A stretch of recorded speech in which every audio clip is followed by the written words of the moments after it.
10 लोगों ने good morning बोला, 15 लोगों ने ओम शांति बोला, और सब क्या कर रहे हैं?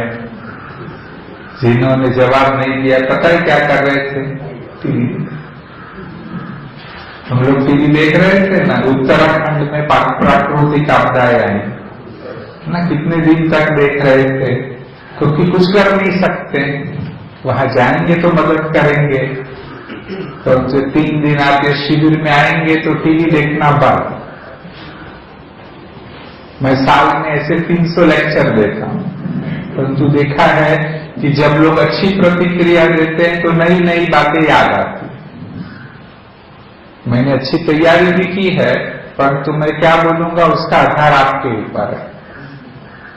मेरी बात समझ में आए तो गर्दन हिलाओ, तो मैं भी समझूंगा कि सो नहीं। कोई हंसने की बात हो जोर से हंसो। हंसना आता है? हंसना आता है? सिद्ध करके बताओ। तो नहीं आता है ना? 20-25 लोगों को हंसना। बच्चे दिन में 80 बार हंसते, परंतु जैसे जैसे हम बड़े होते जाते हंसना भूल जाते। क्या करो, छोटी बात को बड़ी बना के हंसो। हंसने के लिए कोई कारण चाहिए ना, बिगड़ कारण के हंसेंगे तो मेरे क्लिनिक में भेज देंगे। हंसने के बहुत सारे कारण मिलने। ताली बजाना तो आता है ना, क्यों भी भूल गए? ताली नहीं बजाता। ताली बजाने की भी बहुत सारे कारण। आपको रोज एक एक कारण बताऊंगा ताकि ताली बजाना भूल न जाए। एक अच्छा सा कारण है ताली बजाने का। कहते हैं कि एक बार all India Institute of Medical Sciences में डॉक्टरों की मीटिंग हुई ना, तो किसी ने पूछा कि होते हैं ना पुरुष में भी नहीं स्त्री में भी नहीं, क्या बोलते हैं? हाँ, ऐसे लोगों को आपने कभी देखा है पेशेंट के रूप में? तो सब डॉक्टर सोचने लगे कि अरे कभी ये पेशेंट के रूप में आए ही नहीं। क्यों पता है? सारा दिन ताली बजाते देखो, बीमार नहीं होना है तो ताली बजाओ। हंसना, ताली बजाना, ये तो स्कूल की पढ़ाई है, कोई बड़ी बात नहीं। यूनिवर्सिटी की पढ़ाई है इन चीजों को फील करना। देखो, जब तक फीलिंग नहीं आएगी परिवर्तन नहीं आ सकता। तो फील करेंगे सभी? ठीक है, शुरू करें। 2-4 लोग ही बोलते हैं और सबको भेजा आगे। शुरू करने से पहले मन को भी तैयार करना चाहिए, लेकिन गहरी बात है कि हंसना ताली बजाना भी ठीक है, परंतु सचमुच समझ प्राप्त करने की जरूरत है। तो इसलिए मन को तैयार करना होगा। 2 मिनट हम ध्यान में बैठेंगे, कमर को सीधे रख करके बैठिएगा, दोनों पैरों को जमीन पे कंफर्टेबली बैठे, गीत बजेगा, सारा मन को उसी में खो जाओ, मन को अच्छे से तैयार करो।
दीप जलाए, देख करके करे अपनी खुशबू प्रभु परमात्मा, इस जगत की बात पे हम बने अब रहनुमा, हम बने अब रहनुमा।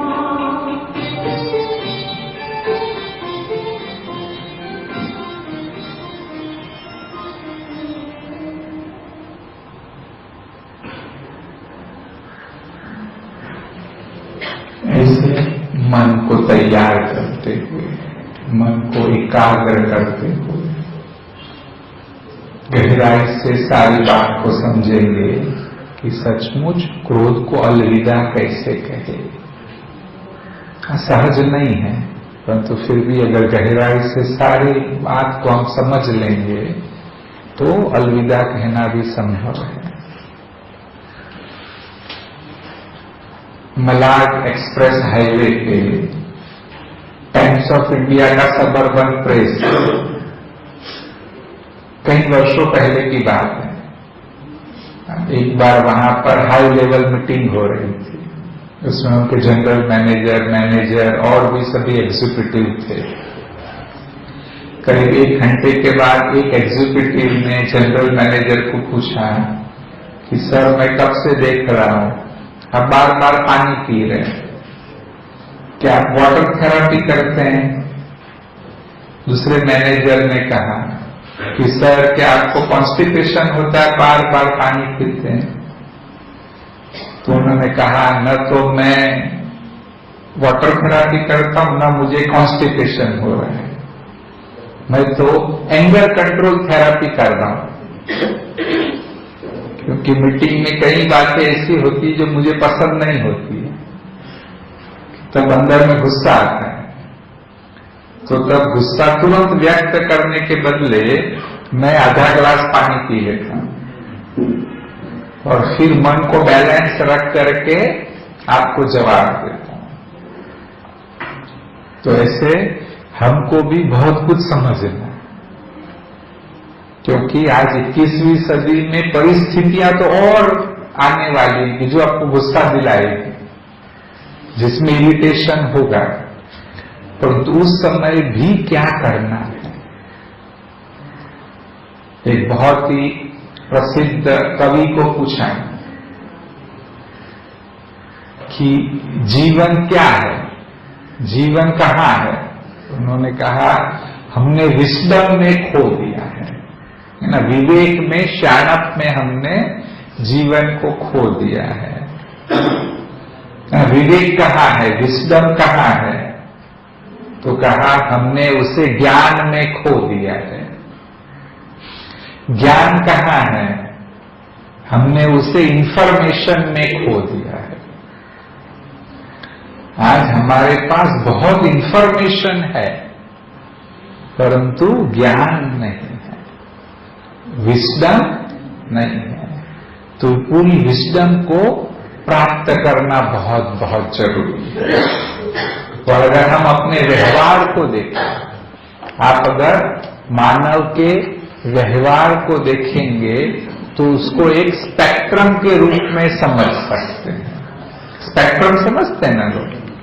यदि एक कोना होता है, उसका दूसरा कोना है। तो ये स्पेक्ट्रम में अगर आप देखें तो पहले कोने पर तो हम इच्छाओं को दबा देते कि आपकी इच्छा के विरुद्ध कुछ हुआ है ना, किसने कुछ कह दिया, आपको कोई बात पसंद नहीं आई, तो आप क्या करते हैं? कुछ बताने के बदले उसको दबाने की कोशिश करते हैं। तो ये बिल्कुल अच्छा नहीं है।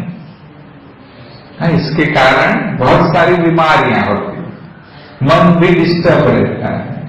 परंतु उसके दूसरे छोर पे अगर हम देखें, दूसरे एंड पर अगर देखा जाए तो है एग्रेशन, दूसरे एंड पर है क्रोध, वह भी उतना ही हानिकारक है।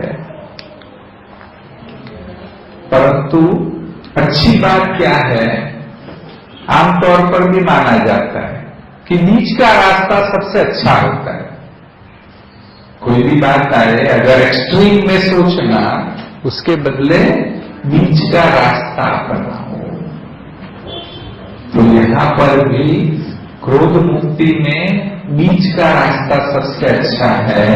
और वो बीच का रास्ता क्या है? असर्टिव बिहेवियर, कि अपनी भावनाओं को दबाओ नहीं, परंतु क्रोध भी नहीं कर। तो आप कहिए क्या करें? तो उसे बैलेंस रख करके व्यक्त करो। क्रोध ऐसे बुरा नहीं है। क्यों क्रोध बुरा? क्योंकि उस समय हम कुछ उल्टा सुल्टा बोल देते, बाद में बस प्रायश्चित भी हो, परंतु उस समय तो आपने एक बार बोल दिया, तो इसके कारण क्रोध बुरा है। क्रोध में जो आप एक्साइट होते कि उसकी बुरी इफेक्ट है। अगर वही बात बोली जाए परंतु तर्क संगत बोली जाए,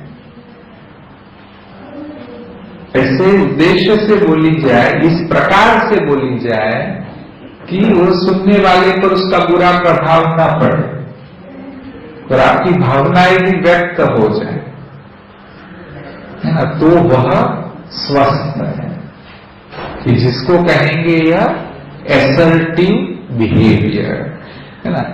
कुछ एक उदाहरणों के द्वारा मैं आपको स्पष्ट करना चाहूंगा। एक बार एक पति पत्नी, एक पत्नी घर में टीवी देख रही थी। कुछ समय के बाद उसके पति ऑफिस से आए, फ्रेश होकर के आए और उन्होंने चैनल बदल दिए। तो उसको इतना गुस्सा आया कि बाजू में सोनी का एक्सपेंसिव वॉकमैन पड़ा था, टीवी पे फेंका उसने। टीवी भी टूट गया, वॉकमैन भी टूटा। तो उस समय तो गुस्से में उसने कर दिया, परंतु एक बार साइकोथेरेपी के सेशन में जब उसे ये इवेंट याद आई तो उसने खुद कहा कि वह मेरी सीरियल मिस होने का भी दुख नहीं है, परंतु आज तक भी वॉकमैन और टीवी टूटा था, उसका दुख अंदर में है। असर्टिव बिहेवियर क्या होती? चलो ये बात तो ठीक है कि वो इम्पोर्टेंट सीरियल अपनी देख रही थी, वो उसको देखनी थी, वो पसंद नहीं आया, है ना, वो अच्छा नहीं लगा कि क्यों किया मेरे पति ने ऐसा। परंतु तब अगर मन का संतुलन रख करके वो बोलती कि जरा रुको, मुझे ये इंपॉर्टेंट चैनल देखनी है, तो शायद पति मान जाते कि चलो तुम देख लो, थोड़ी देर के बाद जो चैनल तुमको देखनी हो देखनी। और भी कोई रीति से मन का संतुलन रख के उसको बता सकती थी कि थोड़ी देर के बाद आप इसको देखना, अभी मुझे देखने दो। या दूसरा सोल्यूशन ये भी था कि दूसरा छोटा टीवी देख लेते, कि दोनों जो सीरियल चाहे वो देखे, तो क्रोध से उसे नुकसान हुआ। एक बार एक व्यक्ति ऑफिस से घर आया ना, उसने 1000 रुपए की नोट और छोटे छोटे नोट टेबल पर रखना। उनका छोटा सा 1.5-2 साल का बच्चा खेलता खेलता आया, पहले नोट के साथ खेल रहा था, फिर उसने 1000 रुपए के नोट फाड़ दिए। तो उसको इतना गुस्सा आया, बच्चे की इतनी पिटाई कर दी कि उसको हॉस्पिटल में एडमिट करना पड़ा, और हॉस्पिटल का बिल आया 8000 रुपये। तो असर्टिव बिहेवियर क्या होती है कि उसको भले आंख दिखा दे, उससे भी ज्यादा ऐसी कई परिस्थितियों में हमारे सोच में बदलाव की जरूरत होती है। यहां पर उसको ये सोचना चाहिए था कि ये मेरी गलती थी। गुस्सा जो आता है ना, वो लॉस के कारण आता है। तो उसको बच्चे पे गुस्सा आया कि 1000 रुपए का लॉस हो गया, परंतु तब अगर वो ये सोचता ना कि कि चलो आज तो वो पैसे वहां पर पड़े थे, अगर कल मैं कोई भी पॉइजन की बॉटल रख देता तो वो भी बच्चा तो पी लेता। तो मेरी गलती है कि घर में छोटा बच्चा है, ऐसी कोई चीजें वहां नहीं रख सकते। तो है ना, बच्चे को चेंज नहीं करना है, मुझे चेंज करना है। तो कई बार विचारों में बदलाव, या तो असर्टिव बिहेवियर, उसको व्यक्त करो, परंतु कैसे व्यक्त करते हैं वह इंपॉर्टेंट है। इसके बारे में आने वाले 2 दिनों में भी मैं आपको बताने वाला हूं, क्योंकि बहुत कुछ सीखना है। तो जो असर्टिव बिहेवियर है वह न केवल क्रोध के लिए, तो सारे जीवन में आपको मदद करेगी। आज कई लोग हैं जो ना नहीं बोल सकते, कुछ भी हो जाए वो किसी को ना नहीं बोल सकते, और वो गलत है। कई बार ना बोलना भी जरूरी होता है, जिस पर भी हम चर्चा करेंगे। तो सप्रेशन भी अच्छा नहीं है, एंगर भी अच्छा नहीं है, परंतु बेस्ट क्या है? बोलो बोलो, क्या है? अगर हिंदी में कहना हो कि संतुलन से अपनी भावनाओं को, अपनी फीलिंग्स को व्यक्त करना सीखो। सप्रेशन कैंसर करता है। आज गुस्सा इतना क्यों बढ़ रहा है? क्योंकि कई लोग इस पर बहुत अच्छे से बताते हैं कि अपनी फीलिंग को दबाओ नहीं, है ना, फीलिंग्स को दबाएंगे तो कैंसर हो जाएगा। तो चलो ये बात तो ठीक है, परंतु एंगर हार्ट अटैक करता है, एंगर से ब्रेन भी डैमेज होता है। तो इसीलिए जो बेस्ट है वह है असर्टिव बिहेवियर, हमारी हेल्दी बिहेवियर है। कई बार व्यक्त भी करना पड़े तो ऐसे रूप में व्यक्त करो कि किसको हानि न हो। जापान में कई बड़ी बड़ी कंपनियों में टेरेस पे बॉसेस के स्टैच्यूज बनाए होते हैं, और असिस्टेंट जब बहुत गुस्से में आते हैं ना, तो वहां पर जाकर के वो स्टैच्यू को बहुत मुक्के भी मार के आते हैं, है ना, पंचिंग बैग बोलते हैं इसको, या तो गालियां भी देकर के आते हैं। परंतु क्योंकि उस स्टैच्यू को दी तो बुरा नहीं है ना, बॉस को दे तो बहुत बड़ी समस्या हो सकती है। तो ऐसे कुछ सोच सकते हैं कि वेंटिलेट करना है, परंतु युक्ति से वेंटिलेट करो, है ना। एक व्यक्ति बहुत गुस्से वाला था, है ना, तो उसकी पत्नी को भी गुस्सा आता था, परंतु थोड़ी समझदार थी। तो है ना, पति गुस्सा करता था तो वो सामने गुस्सा नहीं करती थी, सोचा कि नहीं तो और बड़ी समस्या होगी। तो क्या करती थी मालूम है, जैसे थोड़ा गुस्सा उसको तो बाथरूम में जाएगी, जल्दी जोर जोर से सांस लेंगी, अपना गुस्सा निकाल देगी, और फिर पीसफुल होकर आएगी और अपना काम करना शुरू करेगी। तो ऐसे कोई ना कोई और भी युक्ति हम ढूंढ सकते वेंटिलेट करने की, परंतु क्रोध नुकसानकारक है। देखो ये पावरफुल स्टेटमेंट है ना, इस पर जरूर सोचना कि क्रोध को दबाना अच्छा नहीं है, परंतु उससे भी बहुत बड़ा ऑप्शन है कि क्रोध फील ही ना करो।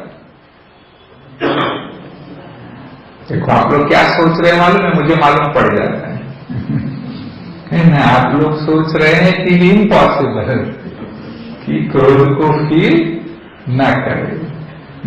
इम्पॉसिबल का अर्थ मालूम है, सुना है ना? इम्पॉसिबल का स्पेलिंग क्या होता है? क्या होता है? I am possible. तो ये सोचो कि भाई मैं कर सकता हूं, हायर स्टेज है, परंतु जब जो लक्ष्य होता है वहां तक व्यक्ति जरूर पहुंच जाता है। बोले कितना भी है, ये सोचो कि आंतरिक स्थिति को ऐसा बनाना है।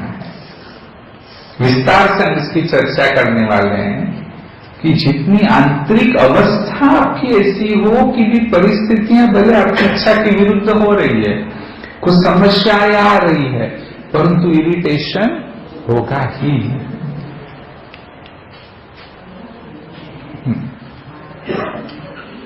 अब क्रोध है क्या वास्तव में?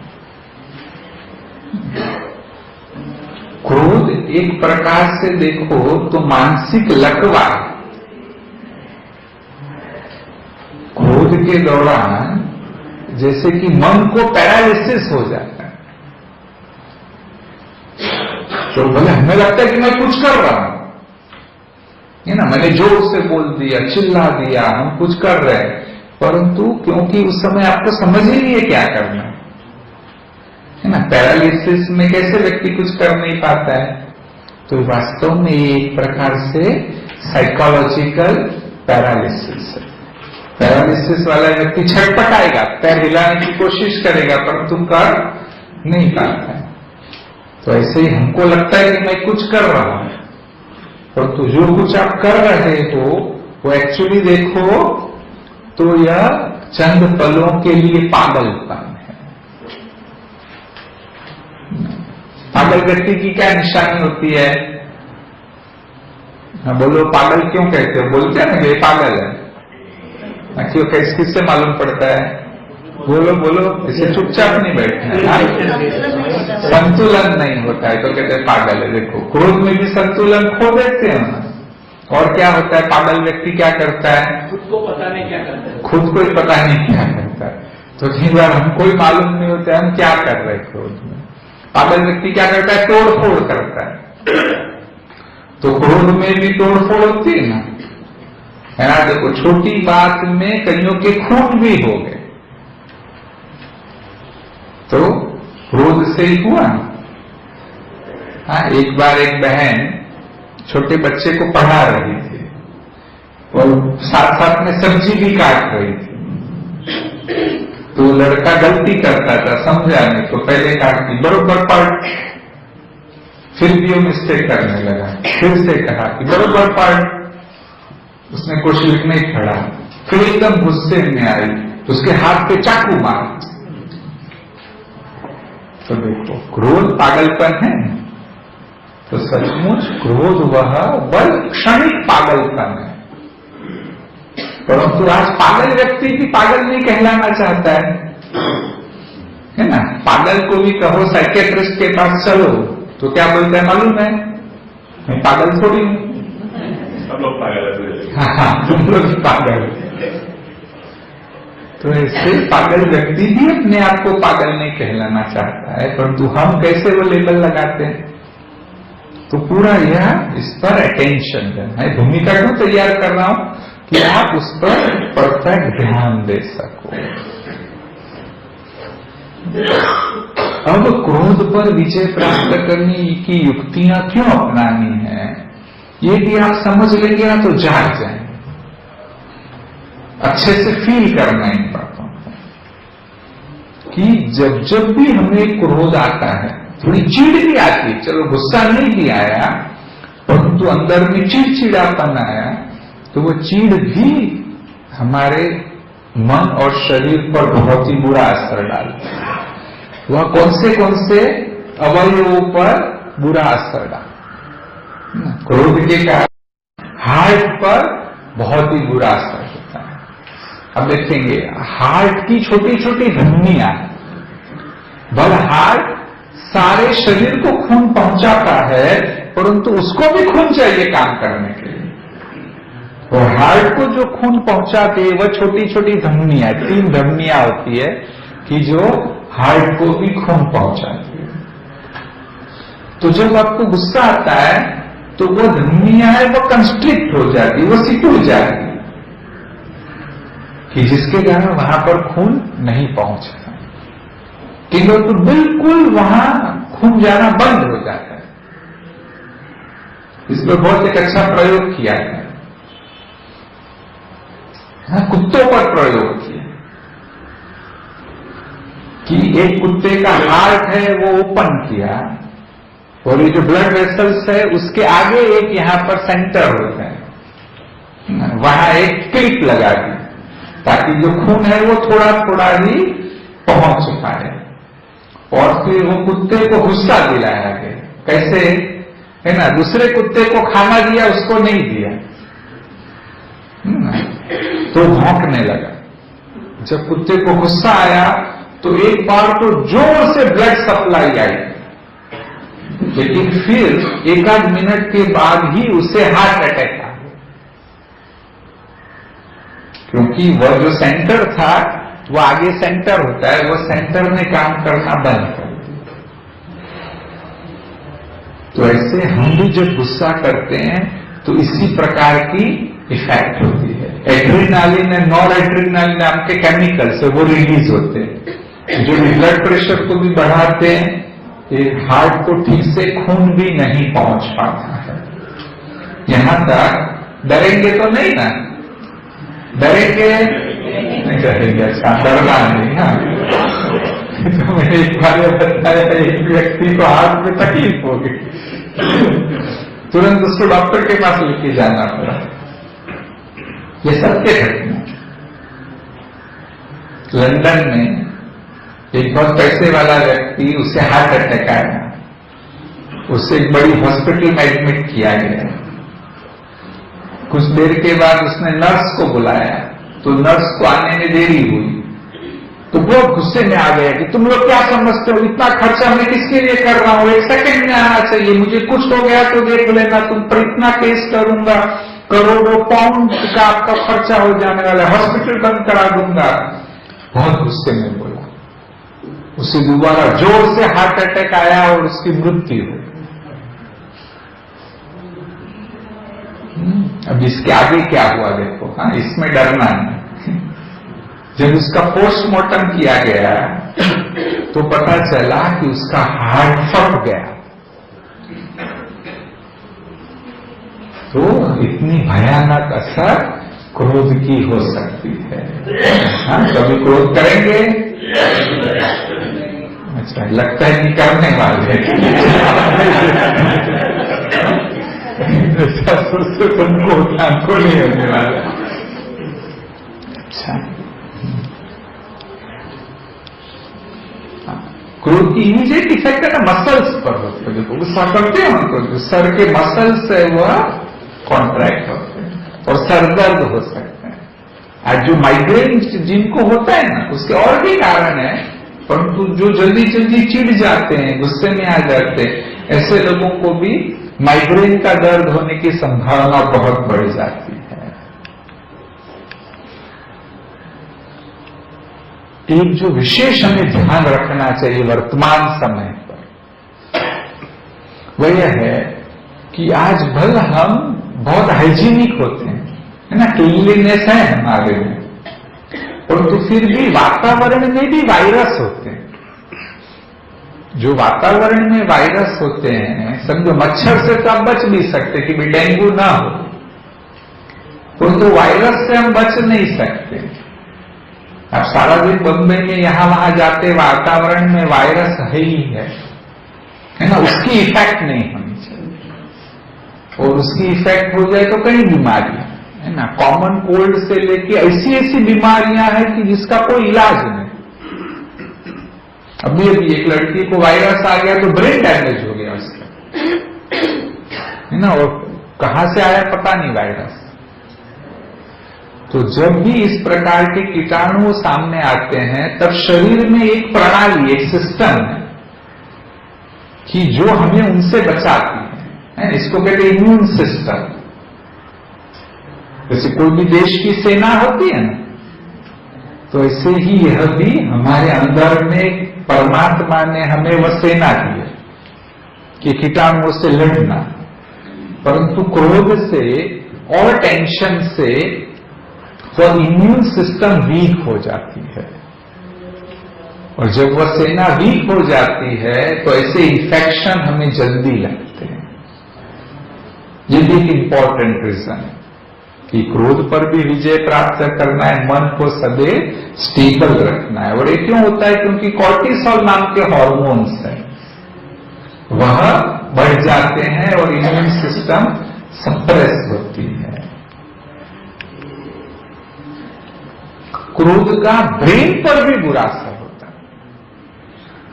चलो, और जो सिस्टम पर बुरा असर होता है, कई लोग सोचते हैं कि अरे हम तो बड़े मैनेजर हैं, हम तो बड़े बिजनेसमैन हैं ना, बड़े से बड़े डॉक्टर के पास जाएंगे, अभी क्यों चिंता करें। परंतु क्रोध से ब्रेन भी डैमेज होता है, ब्रेन में भी ठीक से खून नहीं पहुंचता है, या तो जो ब्रेन की ब्लड वेसल्स है वह ब्लड वेसल्स फट जाती है और वो बस हमें पता नहीं चलता है क्योंकि वो सूक्ष्म है, वह जो डैमेज हानि है वो थोड़ी सी है, परंतु आपको सप्ताह में एक बार क्रोध आता है, ठीक है, डॉक्टर साहब रोज आता है सप्ताह में एक बार में, तो देखो कितना डैमेज होता जाएगा, और 15-20 साल के बाद आपका ब्रेन भी डैमेज होता है ना, बुढ़ापा जल्दी आता है, लकवा होने की संभावना भी बढ़ जाती है ना। तो यह सभी इंपॉर्टेंट कारण है कि क्यों क्रोध पर विजय प्राप्त करना चाहिए। हाँ, सब करेंगे क्रोध पर विजय, हाँ, क्रोध को अलविदा कहेंगे या नहीं? अलविदा। अच्छा, यह मैंने बताया है कि क्षणिक पागलपन है ना, पागल व्यक्ति की तरह ही हम व्यवहार करते हैं। अब ये सब समझाने के बावजूद भी कई लोग समझते कि नहीं क्रोध तो जरूरी है। क्यों ऐसा पता है? क्योंकि उनको लगता है कि क्रोध से काम होता है। भी ऐसे ही समझाओ तो बच्चे पढ़ते नहीं है, लेकिन एक बार गुस्से में कहो तो बच्चा पढ़ने बैठ जाता है। या तो असिस्टेंट है वो ऐसे काम नहीं करते, गुस्से में बोलो तो काम करने लगते हैं, परंतु वह जो है वह टेम्पररी है। क्रोध कहते हैं कि वीक मोटिवेटिंग फैक्टर है और उससे काम करा सकता है, परंतु उसकी शक्ति जो है वो कमजोर है। वो शक्ति कमजोर होने के कारण अच्छा रिजल्ट नहीं मिलता है। एक बार 11 साल की लड़कियां आपस में चर्चा कर रही थी, ध्यान से सुनना, हमारे बच्चे हमारे बारे में क्या सोचते हैं। एक लड़की ने उसकी फ्रेंड को कहा कि चल हम कुछ मस्ती करते हैं ताकि मां को गुस्सा आए। मां को गुस्सा आता है तो मुझे खूब मजा आता है, मां को गुस्सा आता है तो मुझे पक्का हो जाता है कि मां मुझे कंट्रोल नहीं कर सकती, मैं मां को कंट्रोल कर लूं। तो बच्चे साइकोलॉजिकली सीख भी जाते हैं। उसने आगे कहा कि मां को गुस्सा आता है तो भले मुझे अपने रूम में 2 घंटा बंद रहना पड़ता है, लेकिन मुझे बहुत अच्छा लगता है। तो ऐसे भले हमें लगे कि भी कुछ अच्छा नहीं हो रहा, गुस्सा करते भले सबऑर्डिनेट काम कर रहे हैं, परंतु कॉन्सेंट्रेशन से नहीं कर रहे, उमंग उत्साह से नहीं कर रहे, है ना, अपनी पूरी एफिशिएंसी से नहीं कर रहे। आपको लगता है कि सबऑर्डिनेट काम कर रहे हैं, अंदर में तो आपको गालियां दे रहे कि कैसा बॉस है। तो यह भी सही बात, वास्तव में जो रिजल्ट मिलना चाहिए वह नहीं मिलता है। और भी देखो, डीन ऑर्निश ने बहुत अच्छा काम किया है हार्ट के पेशेंट्स पर। उन्होंने क्रोध के बारे में क्या कहा है कि यह सिर्फ समझना कि मुझे क्रोध आ रहा है और उसको व्यक्त करना वह ठीक नहीं है, वो इनफ नहीं है। अलग अलग तरीके से वो क्रोध को बढ़ावा देता है और हम अंधकार में ही भटकते रहते हैं। हमें लगता है कि मैं कुछ कर रहा हूं, परंतु वास्तव में हम तो कंफ्यूज है, अंधकार में भटक रहे। तो इसलिए यह सच्चा रास्ता नहीं है। दूसरे एक मनोवैज्ञानिक ने बहुत अच्छा कहा, उन्होंने ये बात बताई कि जो तर्क देते हैं लोग, है ना, लोग तर्क देते हैं कि गुस्सा करना पड़ेगा, उसी से रिजल्ट मिलता है ना, तभी ये सब कुछ काम ठीक से होता है। तो वो जो तर्क है वह तर्क सही नहीं है, और प्रयोगों के द्वारा भी ये सिद्ध हुआ है कि यह जो तर्क है वह सही नहीं है। और जो भी उसके बारे में हमें प्रमाण मिले हैं कि वो उल्टे अपोजिट है, प्रयोगों के द्वारा जो प्रमाण मिले हैं कि भी क्रोध करने से फायदा नहीं, उल्टा क्रोध करने से नुकसान है। कि क्रोध करने से आप जब क्रोध करें तो ज्यादा गुस्से वाले बनते। एक बार कोई बड़ी समस्या आई, आपको गुस्सा आया, फिर दूसरी बार उससे छोटी भी समस्या आएगी, आप गुस्से में आ जाएंगे। ऐसे करते करते आज कई लोग कहते हैं ना कि भाई हमारा दिमाग तो तख्ता तवा है, कहते गर्म तवे में पानी डालो उड़ जाते हैं, तो छोटी देर में हम रेडी होते गुस्से के लिए। तो वो स्थिति कैसे आई? धीरे धीरे आई, क्योंकि आप करते गए और आपकी जो सहन शक्ति थी वह कम होती गई। तो इसलिए सही बात नहीं है। ठीक है, सबको विजय प्राप्त करना है। और बहुत सारी हम तीनों दिन डिटेल में चर्चा करने वाले हैं। कल हम डिटेल में ये देखने वाले हैं कि क्रोध क्यों आता है। कोई भी बीमारी का इलाज क्या है कि उसका मूल कारण ठीक कर दो। तो आपको गुस्सा क्यों आता है वो समझ में आ जाए कि ये कारण है मुझे क्यों गुस्सा आता है, तो उसे दूर करना है। और वो सहज नहीं है, ऊपर ऊपर नहीं, गहराई से समझना पड़ेगा। अच्छे से हम उसकी चर्चा करेंगे। फिर आगे ये भी देखने वाले कि उसके छोटे छोटे भी उपाय क्या हो सकते हैं ना, सारे उपायों की हम चर्चा करेंगे। गुर्जर एक बहुत ही अच्छे तत्व चिंतक होकर के गए। उन्होंने कहा कि जब मैं 5 साल का था तब ही मेरे पिता की मृत्यु हो गई। वो तो बहुत गरीब थे। तो जब पिताजी मृत्यु सैया पर थे तो उन्होंने मुझे अपने पास बुलाया और कहा कि बेटे मैं तो गरीब हूं, मुझे तुझे देने के लिए कुछ भी नहीं है, परंतु मैं तुझे एक एडवाइस देना चाहता हूं कि सारे जीवन में कभी भी कोई कुछ भी कहे और तुझे गुस्सा आए तो 24 घंटे तक कुछ नहीं बोलना। जो भी जवाब देना है 24 घंटे के बाद देना। तो गुरुजी ने कहा प्रॉमिस डैडी, कभी भी कोई भी ऐसी भी परिस्थिति आएगी 24 घंटे तक मैं गुस्सा व्यक्त नहीं करूंगा। गुरुजी लिखते हैं कि पिताजी ने मुझे फंसा दिया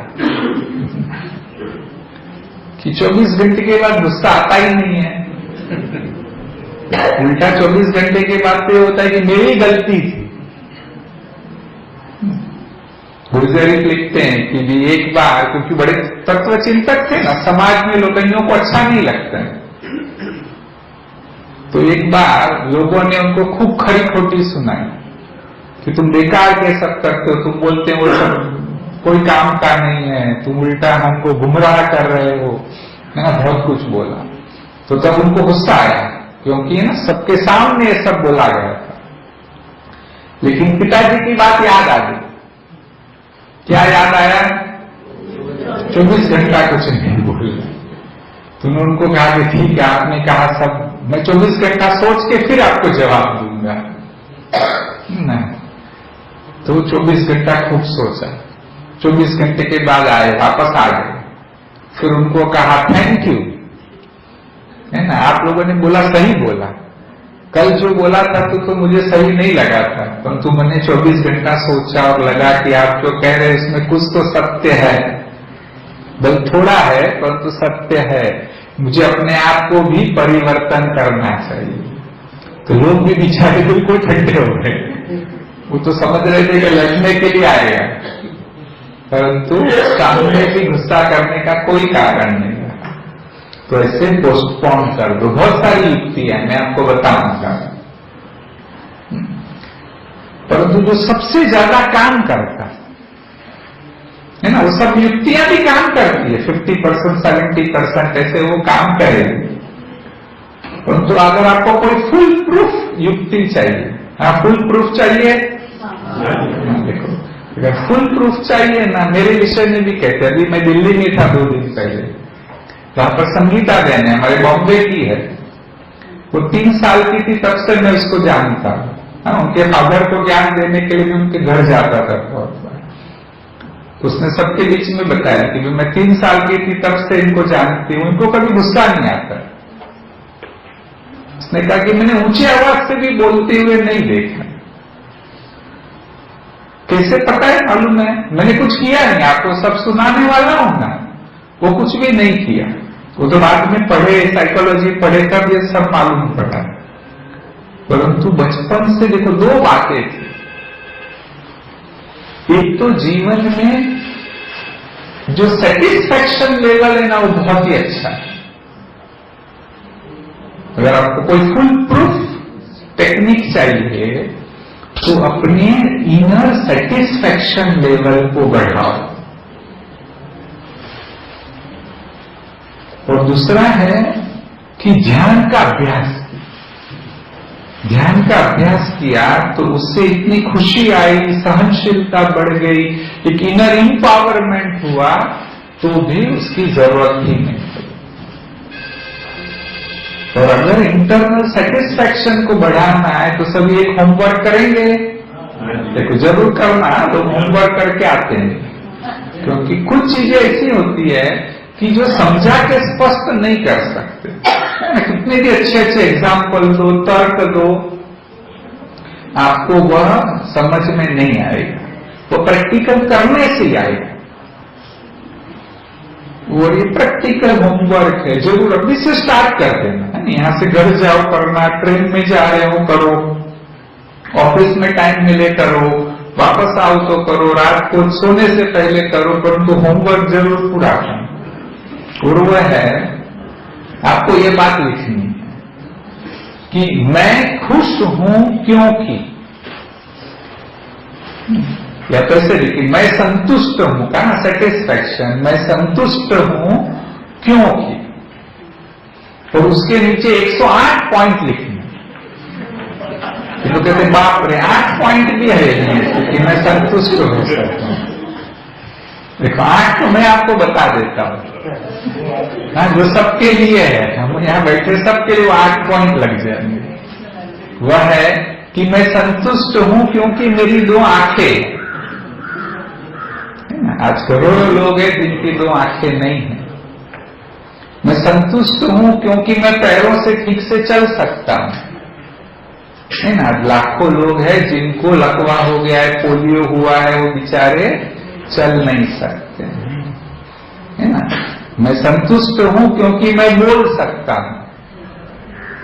आज कई लोग तो तोतलाते हैं, स्टैमर भी होते हैं, है ना, हकलाते हैं, परंतु हम स्पष्ट बोल पाते हैं, वह एक बहुत बड़ी उपलब्धि है ना। ऐसे बोले शुरुआत करो और फिर आगे और भी छोटी छोटी 108 क्यों कहा, क्योंकि तब है ना छोटी छोटी बातें भी उसमें लिखेंगे, है ना। और जरूर इसको पूरा करके कल आना, तो वह बात आ जाएगी।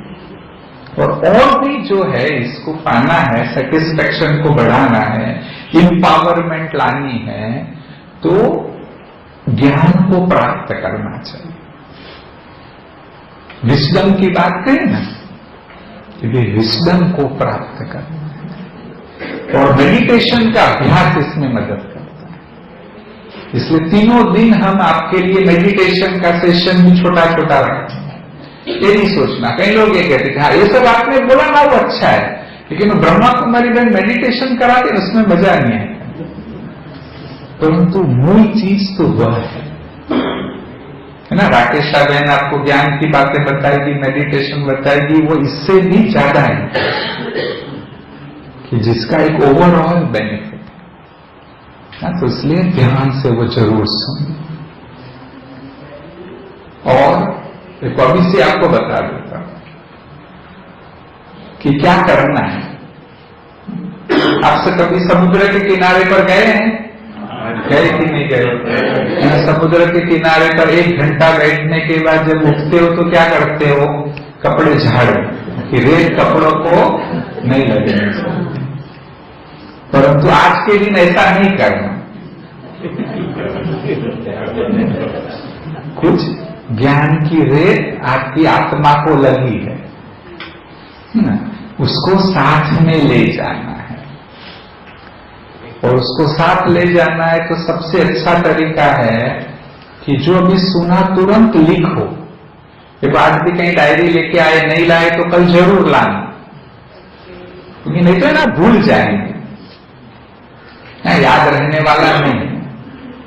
ऐसी बहुत सारी ट्रेनिंग होती है, आपने भी अटेंड की होगी, है ना, अलग अलग नाम है, सक्सेस सेमिनार होते हैं, माइंड पावर सेमिनार होते हैं, है ना, उसमें लिखने नहीं देते, उनके वॉलंटियर्स घूमते रहते हैं, अगर कोई लिखेगा तो आपकी डायरी छीन लेंगे, क्योंकि उनको डर होता है कि हमारा मटेरियल ले लेंगे, फिर वो लोग भी ऐसी ट्रेनिंग कराने लगेंगे। परंतु यहां ब्रह्मा कुमारी इसमें कोई डर नहीं, और सचमुच लिखने से ही आप उसको याद रख सकते हो। इसलिए आज नहीं लाए तो कल छोटी सी भी डायरी लेके आना, वो पॉइंट्स को लिखना और फिर रिपीट करना। जो हम सुनते हैं वो भूल जाते हैं, जो रिपीट करते हैं वो 50% याद रहता है, और जो औरों को सुनाते हैं वो 100% याद रहता है। तो सबसे अच्छी बात क्या है, औरों को भी सुनाओ। देखो अभी यहां पर जो सुना ना, वो जैसे बस रास्ते में ट्रेन में भी जाते हो ना, तो कोई मिल जाए तो उसको सुनाना, ऑफिस में जाके भी सुनाना, घर पे आके भी सुनाना, फोन करके भी 2-4 लोगों को सुनाना अगर टाइम मिले तो उसमें आपका पक्का होगा। और हो सके तो उनको कल लेके भी आना। अच्छा, ओम शांति।